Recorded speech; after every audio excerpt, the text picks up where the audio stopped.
Hi everybody. Can you hear that background music? Something about classical music is just like, I'm so present and so loved and so comforted. It's so nice. So I thought I would share it on this video today as we do Lighten Up Your Life with Lisa. Reading The Language of Letting Go by Melody Beattie. It's like a drug or something. It's just like, oh, all is good. Okay, let me turn it down just slightly. Okay, that's a little bit better. It was a little bit overpowering. Okay, so we are reading October 15th, Letting Go of Chaos. I need to let go of chaos. The chaos in my mind. Let go of the... I had a spiritual experience the other night. I have them often these days. They used to happen maybe like once a year or something. Now they kind of seem to happen a couple times a week. So the other night, yeah, I could feel the chaos happening, and the chaos was in my thinking. It was like, you know, negative thinking about, you know, about myself, about situations, thinking it shouldn't have happened. It should look this way. I screwed up, you know, it's never gonna get, like, defeating thinking. And I was like, oh my God, like, God help me. And I laid down on my back on my carpet and I just looked up at the ceiling and I was just like, ceiling. Like I was just being so aware of the ceiling and the room. And then I was able to then see, almost like have an imaging of these thoughts. And they were just thoughts like running past my head, passed through my head, you know, and I thought, oh, those are just thoughts. Like, they're not the reality. The reality is here, this ceiling with the cracks in it and the imperfections and, you know, just like life. Like it's, you know, if the ceiling was just white, like when the sky is simply blue, there's no dimension to it, you know, it's just like, but when there's clouds and things in there, it gives it character, it gives it something to look at, depth, and yeah, I was able to like see that I was not my thoughts, basically. I don't know if any of that made sense to y'all, but I just want to share that out loud, because that's my chaos these days. It's just my thinking. It's the stuff running that I'm allowing to settle into my head. I realized I don't have to think that thought. That's what I did in that spiritual. I was like, oh, I can let that thought go and replace it. You know, nature abhors a vacuum. So you take away one thing, something's got to fill its spot, even if it's just space, empty space. And that's what I recognized in that moment. I can take away, I can let go of that thought and just let the emptiness preside. And it's in the emptiness, it's in the void. That's where creation takes place too. So we can now start something new. When we let go of that old thinking behavior, we have the ability to become creators and then think something new. We are powerful beings, and you know, self-fulfilling prophecies, like these kinds of things, manifestation. That's because of the power, the energy of thoughts and what we allow to stay, what we allow. So letting go of the chaos. Okay. No good work comes from unrest. No good work comes from unrest. So we need to rest. We need to get in the silence. We need to get in the stillness. And that's where we can work, in the unrest. No good work, the unrest, the restless. There's too much going on. There's chaos in the unrest. There's too much going on for some good work to happen, I think is what it's saying. Unrest, yeah, is when there's fear, anger, or sadness that may motivate us in the unrest. Unrest, fear, anger, sadness may motivate us. So those things may motivate us. But these feelings are sometimes intended to compel. These feelings are sometimes intended to compel action. So if we're feeling that, we need to take some action to not let those things power us, overrule us, or to rule us. But our best work emerges. So those things might compel us into action. So those things compel us into action. But our best work emerges after these feelings have been replaced by peace. I was speaking last night in my video. I had an unrest moment emotionally, and I called a friend immediately. I spoke about the fear. I brought the fear into the light. I spoke about it, brought it into the reality. And then we were able to see that it was, you know, something I didn't have to hang on to. Then I prayed for the situation.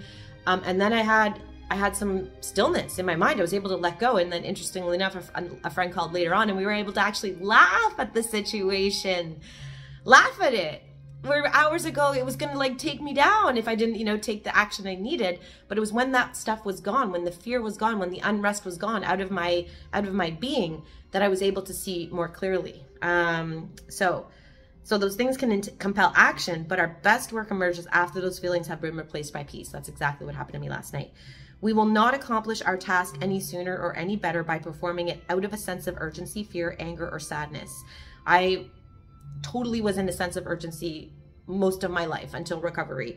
I had this sense of urgency, and I didn't recognize it was a fear, but it was so now that I've, you know, unraveled a whole bunch of stuff and did some intense therapy the other night, I recognize, you know, I adapted that from my mom. My mom was in a sense of urgency because she knew that she was going to die soon. As I was, you know, between 8 and 12, when I was 8 and 12, that sense of urgency really kicked into high gear because she started to get super sick then.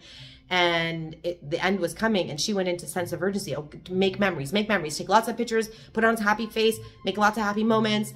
And as a child, I picked up on that. I was like, what is this? What is going on? Why are we not just relaxing and talking? Like, you know, and there was this sense of urgency, and I enveloped that. I took that on and brought it into my life. And so I'm only just now being able to let that really calm down. And I say only now, like in the last 5 years, 4 years, 2 years, maybe, let that calm down.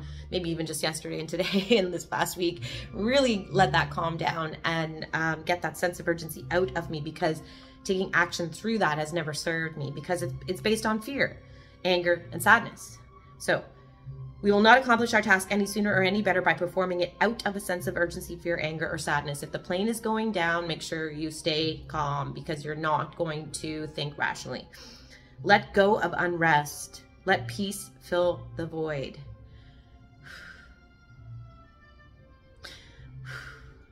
Let go of that unrest. Let go of it. It's just a child inside of you. Let that child know peace is here. It's okay.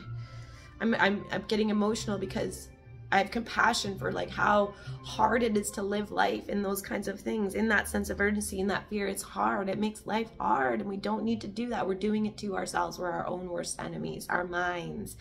We have a problem in the mind. You know, we gotta settle that mind down, and it just wants a home. Sometimes the home is simply speaking it out to somebody else. It just wants somewhere to land. And when we speak about it, or when we write about it, it gives that mind somewhere to land. It gets a home, and it feels like it's heard and it's seen. And that's all I think it wants. You know, we don't want to destroy the mind. We don't want to let the ego, we don't get rid of the ego. It's part of us, but we give it a home, and we let it know it doesn't have to act so poorly. It doesn't have to go into bad behavior to get attention, like I did as a child, like many children do, go into bad behavior to get attention.